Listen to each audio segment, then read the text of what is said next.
folly in Israel. Look, him and all that he has. That means him, his wife, his kids, his property, his whatever, everything. They will have to get it out the camp and destroy it. So because in order to get the curses off of everybody, they got to get rid of him. Okay, so read that. That's actually Joshua 7, 1 through 26. Covers all that. Okay, so I'm not going to read all that, but I just kind of wanted to touch bases with that to show you that there are accursed things that do exist, and you need to stay far from them. And this is one more scripture, and then I'm going to get back to where we were. Now you have to understand that it don't just affect you, it affects everybody associated with you when you tamper with evil and the accursed things. Did not Achan the son of Zerah commit a trespass in the accursed thing? And wrath fell upon all the congregation of Israel. That's a question he asked. Okay, and then did wrath fall upon all the congregation of Israel? And that man perished not alone in his iniquity. Him, his kids, everything that was to do with him. Okay? God destroyed him and everything that was to do with him. So you getting cursed on you, you will lose more than just your life, but you will cause the life of your loved ones to be lost as well in order to get that curse lifted. And believe me, if a whole nation's got to get rid of you and your family, they will do that. If a city's got to get rid of you and your family, they'll do that. Why? Because it's better to lose you and you're going to die anyway than for everybody else to go down with you.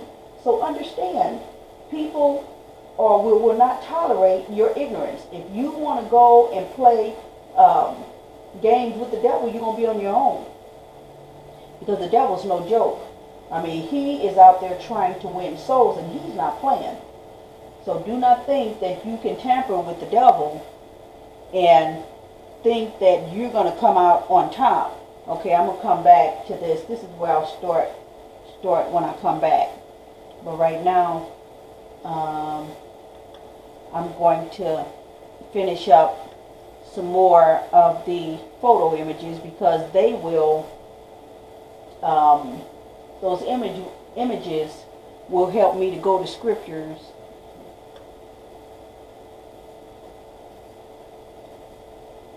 Okay, well, that's not right. Okay. Sometimes I'm doing so much and okay. Anyways. Alright, when I come back, I'm going to go to Matt. Well, I may not. Depends on what other scripture, what other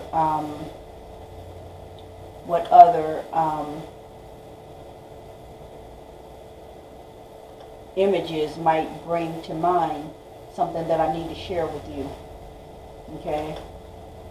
So we went on that. Okay. Oh, were we in this? Okay, we finished that.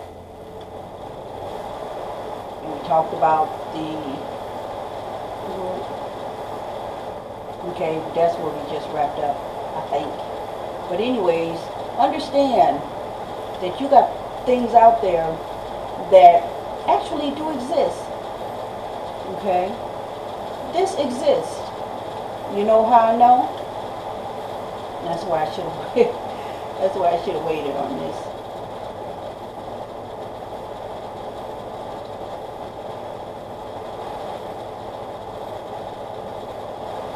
Because these things do exist in biblical scripture. Thou shalt suffer not a witch to live. People used to burn witches at the stake.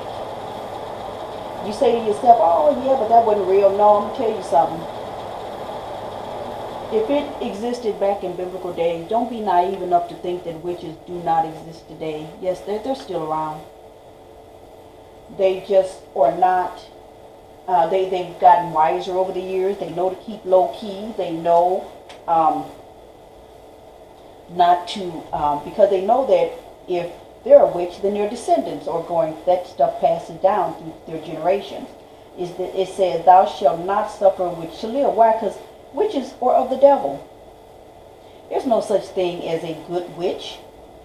If Satan, that's just like when there's what they call an antichrist, but it'll be really the anti-Messiah, or it could be the antichrist, but it cannot be the anti-Jesus, because Jesus is not the name of the Messiah. But whatever case, the antichrist, when he's born into this world, he's not born into this world with the choice of being able to live right before God. The demon spirit is in him. And he is going to grow to a mature level, and the demon is going to have control of him, his body. He is Satan incarnate. And just like the Messiah was God incarnate. He was God inside the body of a man. Satan is going to be in the body of a man when the Antichrist arises. We'll talk about the 666 too. That's why I'm trying to keep it moving, because there's so much to talk about. There shall not be found among you anyone that maketh his son or his daughter pass through the fire, or that uses divination, fortune telling, or that observe times, like zodiacs and all that, or an enchanter, or a witch. It says, there shall not be found among you any of these. Okay? It says, for rebellion is as the sin of witchcraft, working evil. The stubbornness is as iniquity and idolatry.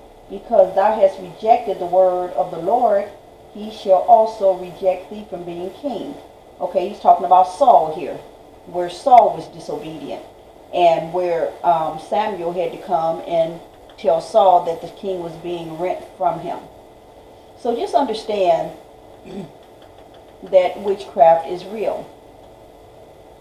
And I will cut off witchcraft out of thine hand, and thou shalt have no more soothsayers. I mean, and even, what do you call those, sorceries and all this. I mean, it's all kinds of stuff that is of the devil. Let me see if I can find some of this. Tell you about idolatry, worshiping idols, witchcraft, hatred, variance, emulations, wrath, strife, sedition, heresies.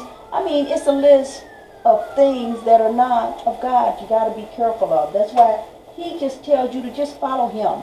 If you follow him, you won't get caught up in all this stuff, and you won't become a part of these things that will end up causing you to lose your soul. Okay? So your soul is what you're keeping your eye on. You want your soul to make it into heaven, because you can joke around on this earth about what you think about hell, but when you actually get your butt in hell, you'll be wishing you could go back to the day before breath was taken from your body. Before you died, you'll be wishing you could go back just that one day before death, so you could have gotten your life right before God, then died. Because once you go to hell, it's too late. Understand that. And this is how Satan, unclean demonic forces operate. When excuse me, this is a person that was demonically possessed. You got to understand that the incubus and the succubus, those were external encounters with the spirit. This here is an internal possession of a demonic spirit. Okay? When the unclean spirit, a demonic spirit, is gone out of a man, that means a exorcist, maybe like in the movie The Exorcist, when they cast him out or got him out of a man, this is what happens with the spirit. He walketh through dry places, seeking rest, and findeth none. Then he saith, in other words, he was cast out of one host. He was cast out of a host. He's like a parasite. He needs a host. He needs a body to dwell in. This is how understand that most of the people go into hell because they are demonically possessed by demons. And it's a lot of demons, but it's a whole lot of people going to hell. And they dwell in these people, and then when they die, they leave them and they go into another host. So it's a whole lot of people walking around with spirits in them, demonic spirits. Some are walking with the spirits of God, and some are walking with the spirit of the devil. But the majority are walking with the spirit of the devil. Why? Because it tells you that broad is the way that leadeth to destruction, and many there be that go therein, and narrow is the way that leadeth to righteousness or to God's paradise, and few that'll be that will find it. Few. Understand that. F-E-W, few. So the majority of the people are walking in the ways of the world, and they're going to be eternally lost. Now it says, when the unclean spirit is going out of a man, somebody has cast, an exorcist might have cast him out of a man or woman. He walketh through dry places. Seeking. He's seeking another host, seeking rest. He's looking for another body, and findeth none. He can't find nobody. Why? Because all the demons are taking up the other bodies that are probably stronger than him, and they ain't letting him in. So he can't find somebody who's going to let him in. And then he said, I will return into the house or the body from whence I came out. And when he is come, he findeth it empty, swept, and garnished. That means he's living right. Now he's living a clean life. Okay? Then he goeth, the demonic force, he goeth, and taketh with himself 7 other spirits more wicked than himself, more powerful than himself. And they enter in and dwell there. They enter in him, and they secretly reside in him for a while. They dwell there for a while quietly until they can overpower this person. And the last state of that man is worse than the first. Even so shall it be unto this wicked generation. So understand that when you come into the Lord, you better hold on to him with all you got. If you have any type of addiction and God frees you from that addiction, stay away from the negative influences that will get you back in that position again. Because understand that the next time Satan gets you, he's going to make it harder for you, even harder for you to get out of it next time. Whatever the thing is that you're entangled or you're entrapped in. I remember I met a young man once, and we were just kind of chit-chatting, and he was saying he is doing right except for one area. And he said that it was some girl in a strip club that he just couldn't shake. Well, number one, he looked like such a clean, church-going individual. Why would you have stepped in a nightclub if you were a church man following in God's will and in God's way to begin with? But see, this is how Satan tempts us. He went in there obviously looking for somebody. When we used to go out, he was going out to have fun. We weren't looking for necessarily any man. We just went out to dance. But see, when you go out looking for someone, a lot of times you get caught up because you're looking, and generally when you look for something, you find what's really not good for you, because Satan will put what's called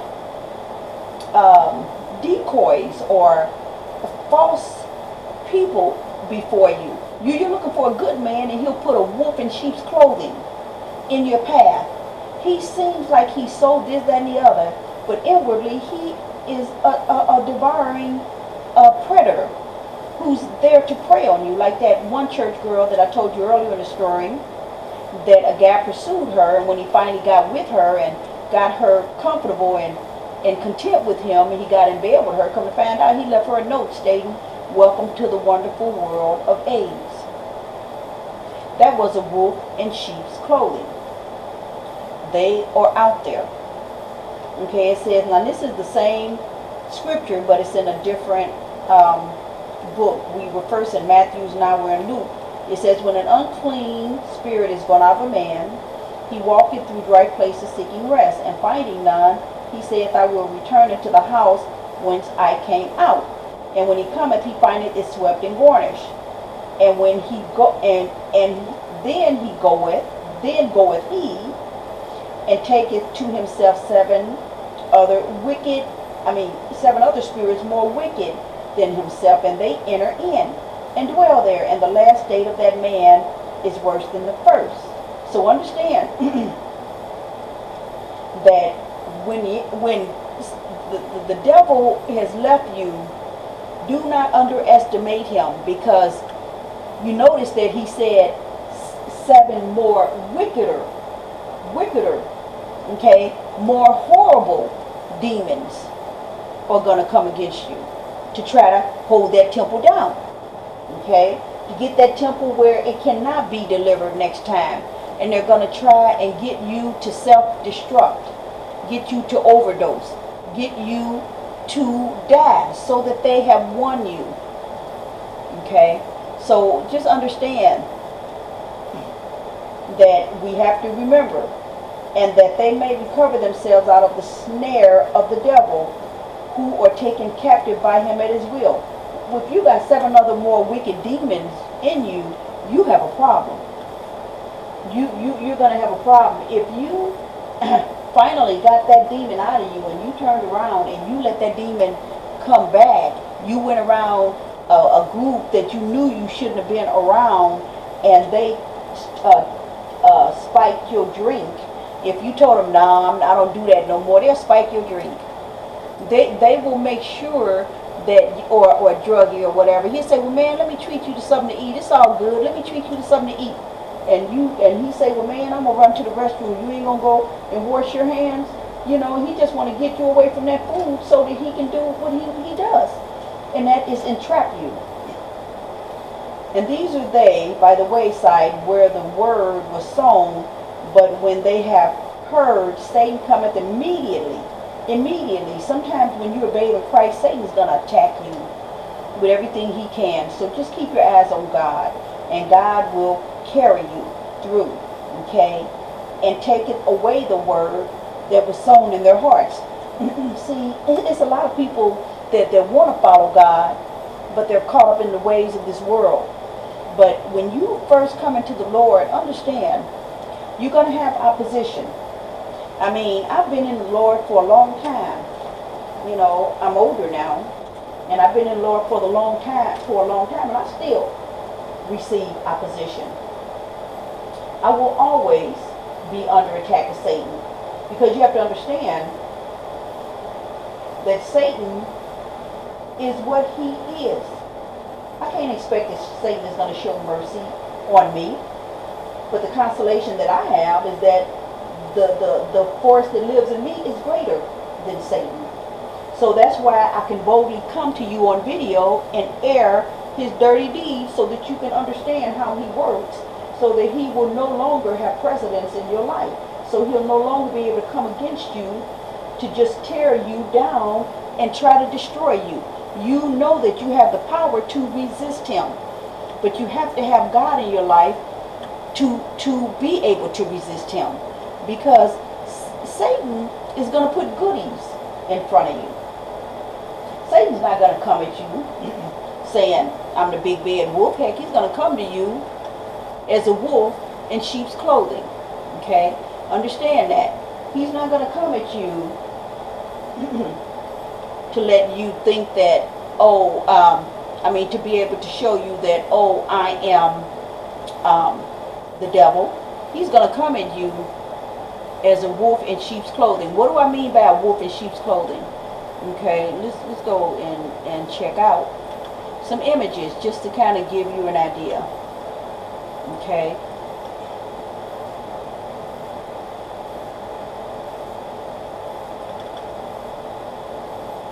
See, one thing about a child, if you give them candy or you give them something, like he probably gave her those flowers, And she's like, oh, wow, they're so beautiful. Yeah, right. Well, Snow White thought that apple was beautiful too, and she ate it. So understand that when somebody gives you a gift, that's why God tells you not to take gifts. It tells you beware of strangers bearing gifts, and that's true. Because if they're giving you a gift, they're gonna want something more out of you than that little gift that they're giving you. If they loaned you $20, believe me, they're not gonna let you forget that $20. Now understand, most of us would consider this to be an angel of God, but Satan is able to transform himself. And as a matter of fact, this is not what angels even look like. Angels they're like a wheel that have circles all about them. Let me see if I can find a scripture about angels, which I do have. I know I have that in my notes. But angels, the descriptions of angels are not how man shows angels to be. Let's see. Well, we know that angels. Oh, man. Okay. Well, anyways, get into this app and just pull up angels. Or pull up, not angels, but wheels.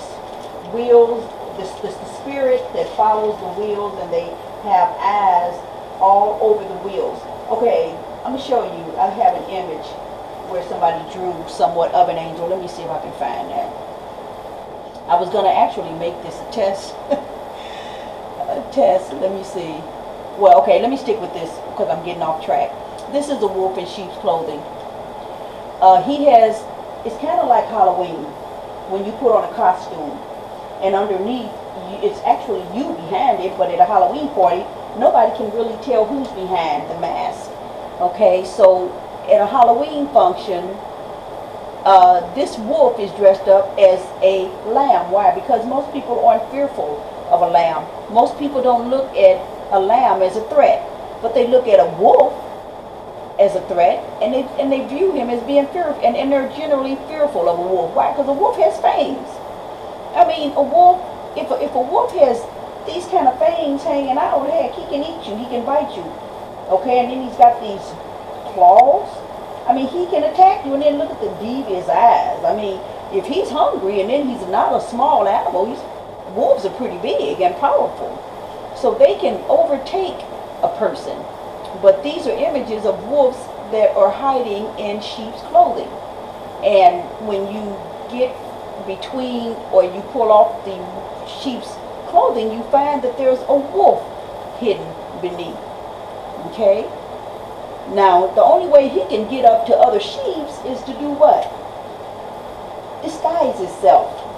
You notice that while he's disguised as a sheep, these sheep have not scattered. But if he came in his natural form, they would have already ran by now. So that's what a deceiver does. A deceiver puts on a fake disguise to get up to you. He puts on fronts. This is not a sheep's face, but that is a wolf's face. But guess what? He's right amongst the flock, undetected. That's just how sneaky Satan and his demonic forces are. They can be right in the midst of you, and you don't even know it. Why do I say that? Because they're in churches every Sunday.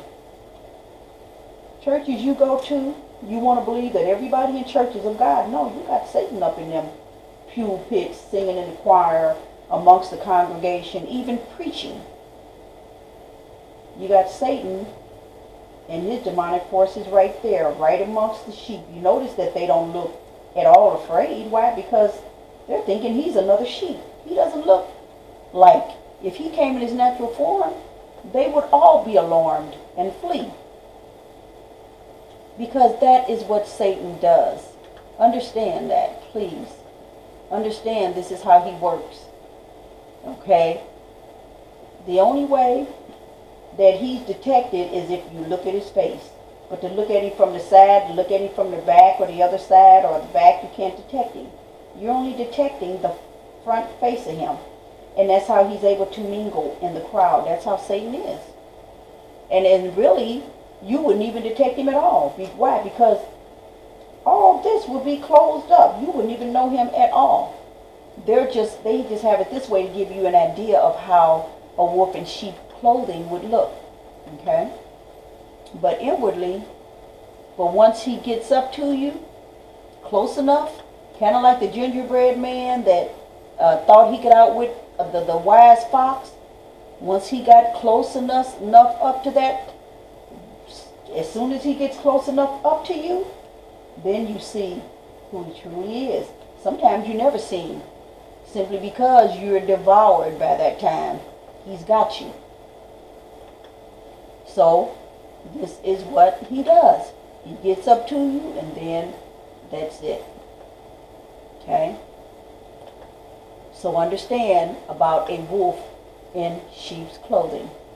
Okay? Let me give you a heads up now that we're on this.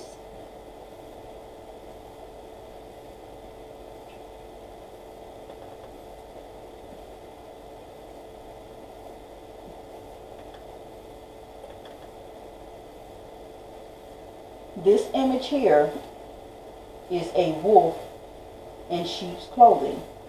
If you read Revelation 1:13-15, it gives you a description of the Messiah, and it matches this description. White hair that has wool texture and brass colored skin as if it were burned in a furnace. Okay? It does not describe this image anywhere in Scripture. Pale face, light eyes, straight brown hair. It does not describe that at all, nor is his name even biblical, because no J's even exist in Hebrew. So this is a wolf in sheep's clothing. It is an image of a man that died, as we discussed earlier.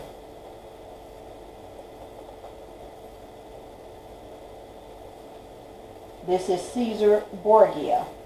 His image after he died was created into this.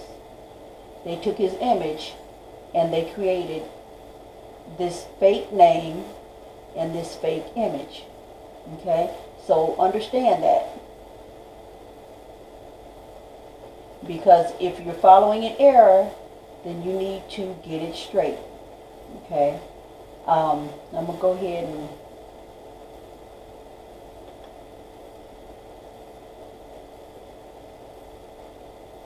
keep it moving. And there's other information out there about that. You can just look it up. Where were we at? Okay, we were in the things of Satan. Then we're going to talk about hell. Okay, we were talking about the things this here. We were into witches. We just read that witches do exist. And back in, I remember in Salem, Massachusetts, they had a witch hunt. They were really serious, and people that they felt were witches, they burned at the stake. And as you can see this image here, if they found out that she was a witch or found her doing anything devious, she was burnt alive.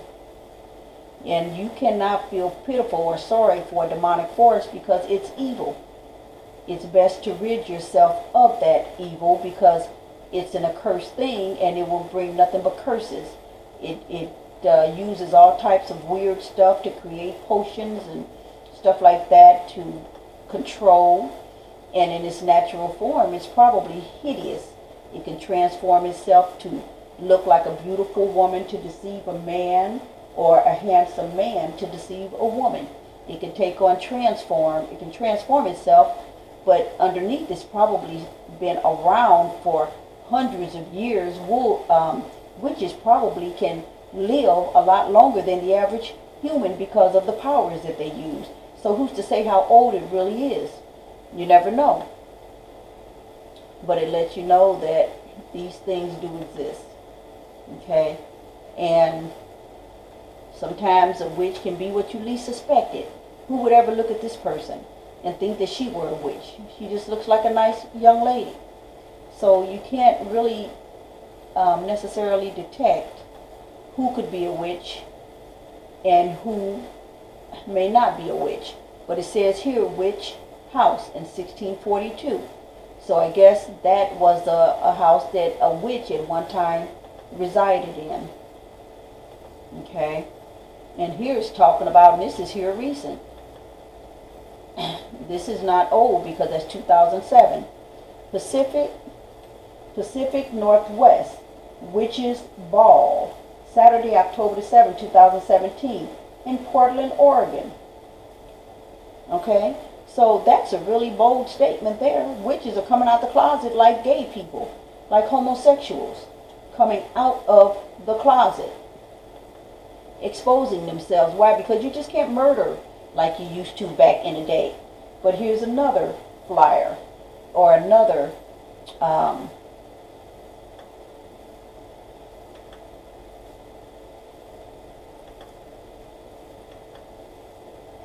trying to get the whole, okay, I guess that is the whole ad. Okay, I was trying to see what that part said over there. But it says, the official Salem Witches Halloween Ball. How did we talk about Halloween? Didn't I tell you that Halloween was a satanic holiday? Salem Witches Halloween Ball in 2017.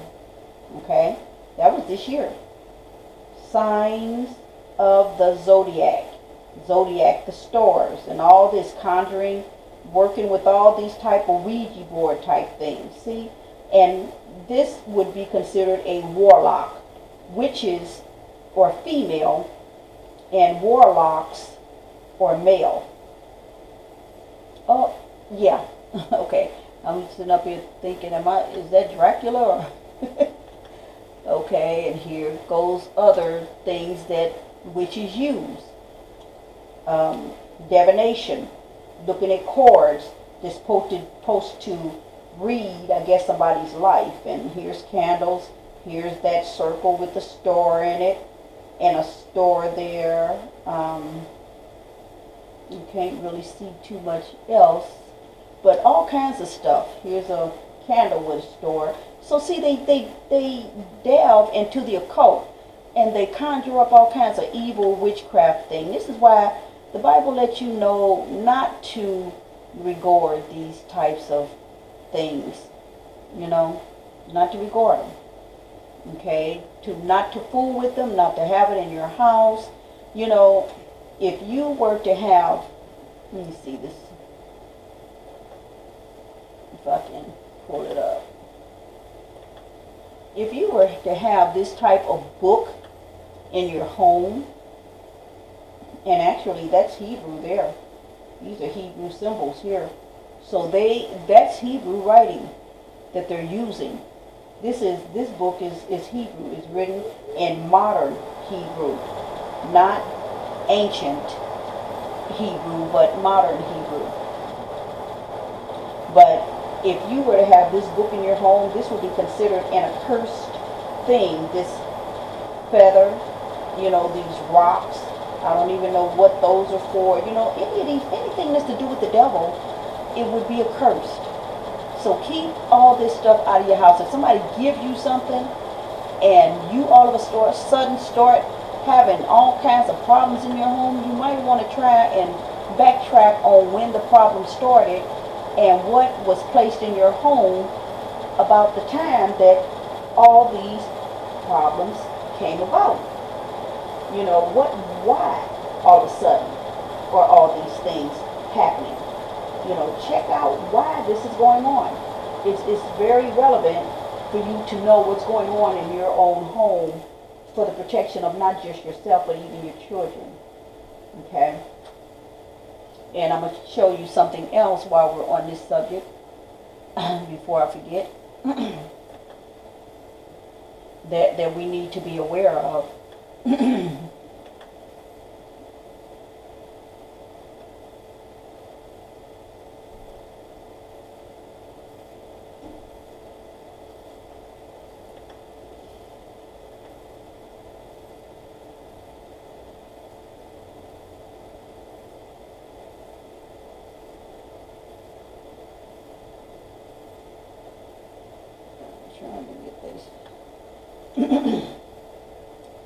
And this is what the Lord is saying. I mean, what God is saying. I know thy works and tribulations and poverty, but thou art rich. And I know thy blasphemy, and I know wait a minute, and I know thy works and tribulations and poverty, but thou art rich. And I know the blasphemy of them which say they are Jews and are not, but are the synagogue of Satan. They are wolf in sheep's clothing. They say that they're God's people, which J don't exist in Hebrew, so we know Jew couldn't be a possibility. And Jew is basically Judah. Judah, or, you know, they consider Judah Jews or whatever. Okay.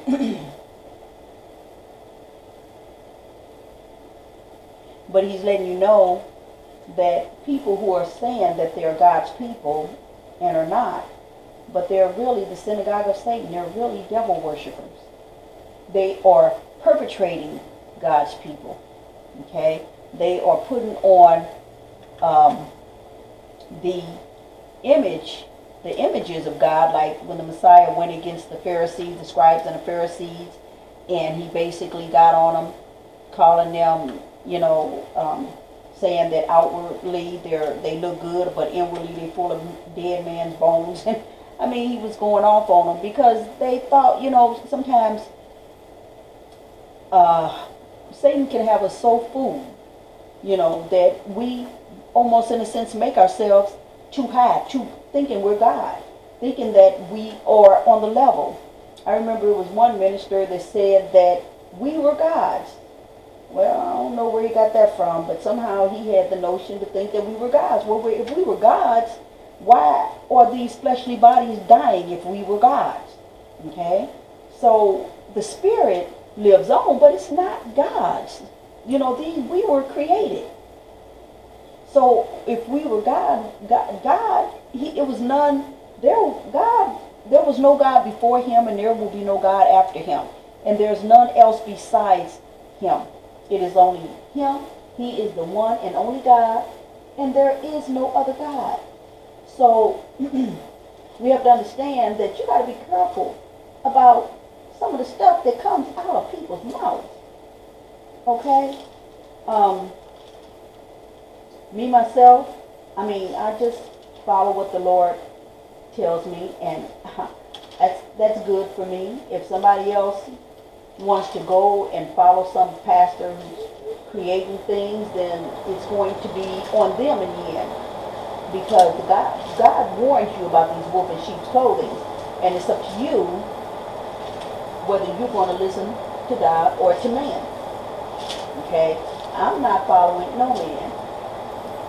Okay? Let me read something real quick. Oh yeah, let me just read while I'm here. Just a minute.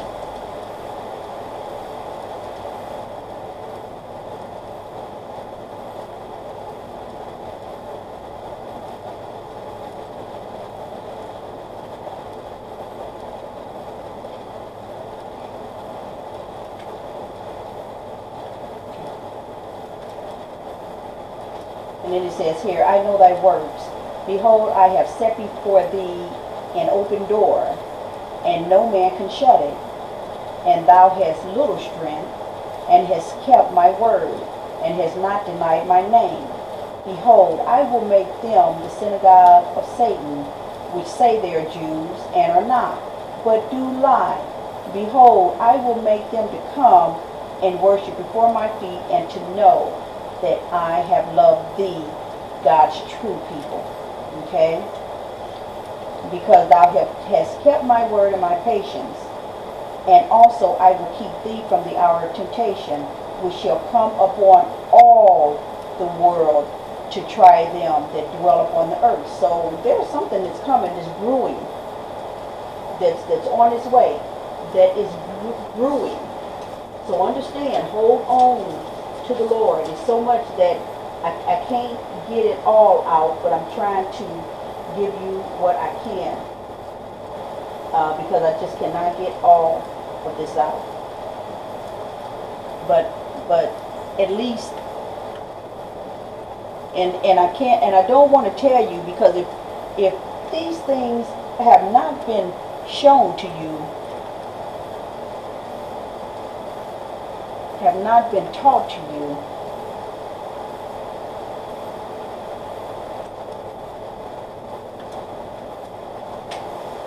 in church, then you may want to show some of these scriptures to your pastor and asking why.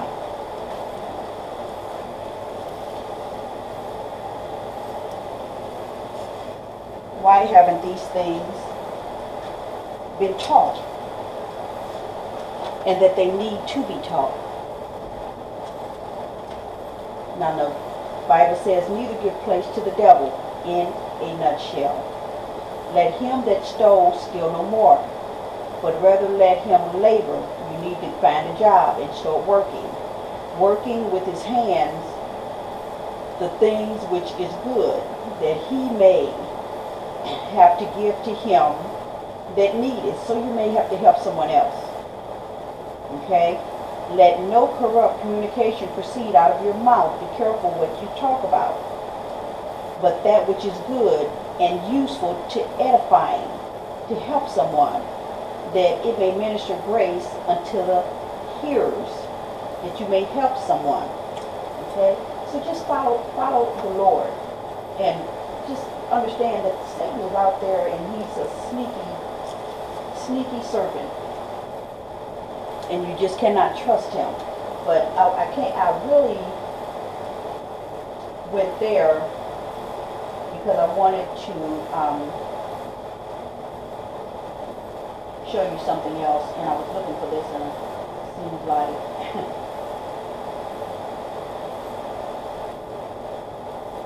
it is so much word. I'm feeling almost overwhelmed. It is so much word. Okay, but I want you to know this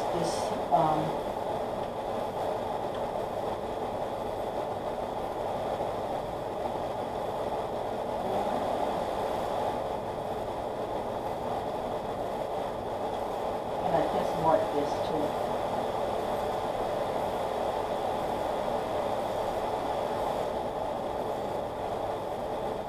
Okay, but I'm just going to go ahead and have to put it in, because I don't want to spend a lot of time looking for certain things when I can just kind of type it and pull it up. So I'm going to, even though I had just marked this, I might have to go ahead and pull this up. Okay.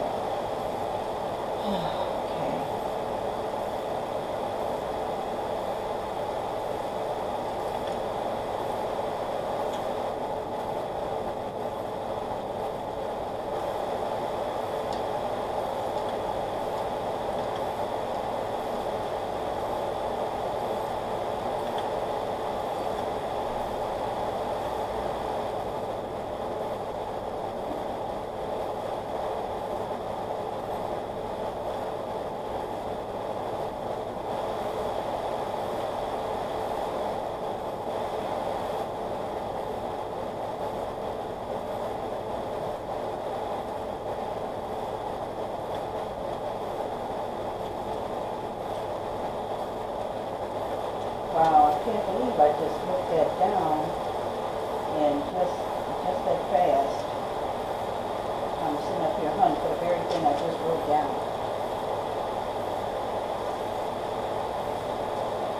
Okay, well, alright.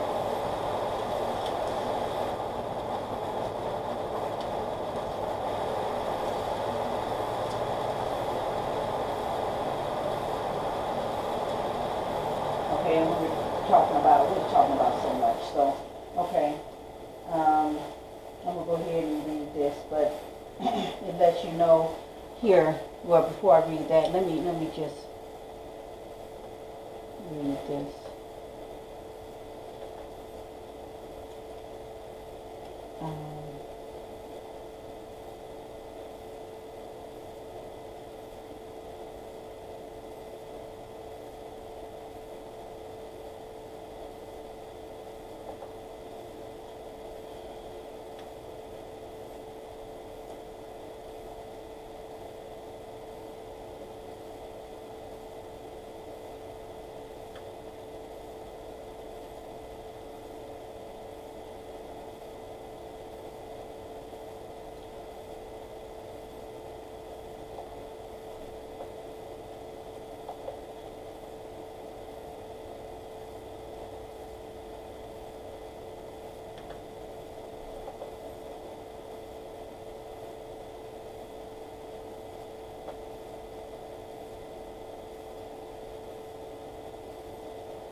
Okay, this is kind of like the time that we're living in now. It says, but woe unto them that are with child, and to them that give suck in those days. For there shall be great distress in the land, and wrath upon the people, and they shall fall by the edge of the sword. Well, actually, this has already occurred. And shall be led away captive into all nations. We're talking about the Israelites. Let's read this again. But woe unto them that are with child, and to them that give suck in those days, those who have infant children. For there shall be distress in the land, and wrath upon this people. It says, and they shall fall by the edge of the sword, and shall be led away captive into all nations. Okay, that's like the curse that we've been under. And Jerusalem, once we're out of the land and we're dispersed into all nations, and Jerusalem, or in Israel in Jerusalem shall be trodden down of the Gentiles, until the time of the Gentiles be fulfilled. So what this is telling us now, how we read earlier where they say that they're Jews and they are not, but they do lie and they're the synagogue of Satan, where we just read that, where it's telling us now that the true Israelites who are led captive into all nations, and they're no longer in their land is now, which is in Jerusalem, which wouldn't have a J, is called Yebusi. Israel is called Yebusi, rather. I mean, Jerusalem is called Jebusi in Scripture, but it's called Yebusi. It was called Yebusi, but they changed the Y to a J. But it says, Jerusalem shall be trodden down of the Gentiles. The Gentiles, so the people over there now are actually Gentiles, until the time of the Gentiles be fulfilled. So those people that are over in Israel now are not God's chosen people, but they are Gentiles perpetrating God's chosen people. Okay, let's take a look.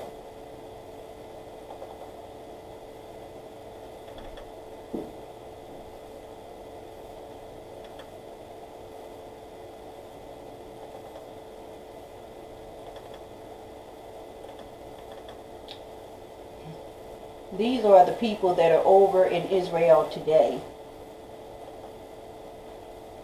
Okay? Many of them are controlling Israel today. Okay? They call themselves Jews, as Gnostic Jews or whatever, but they are not God's chosen people. As we read in Esther, many of them became Jews, so that they would not be caught up in what was going on with the Jews during that time. So,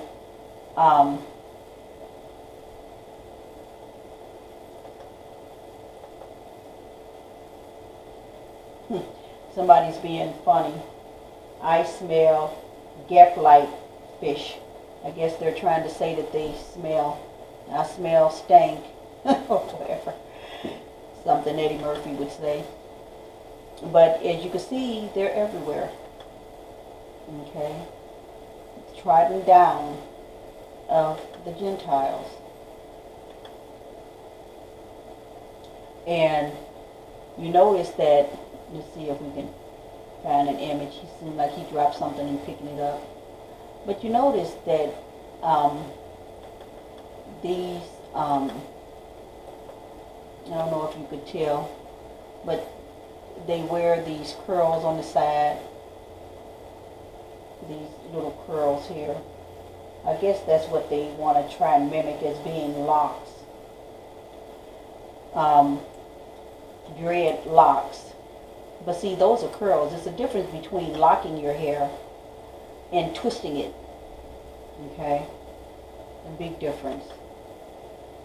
Some of them have long, woolly looking beards. A guy was showing me an image and he said, see, their beards is woolly. And I said, well, all you got to do is put soap on it.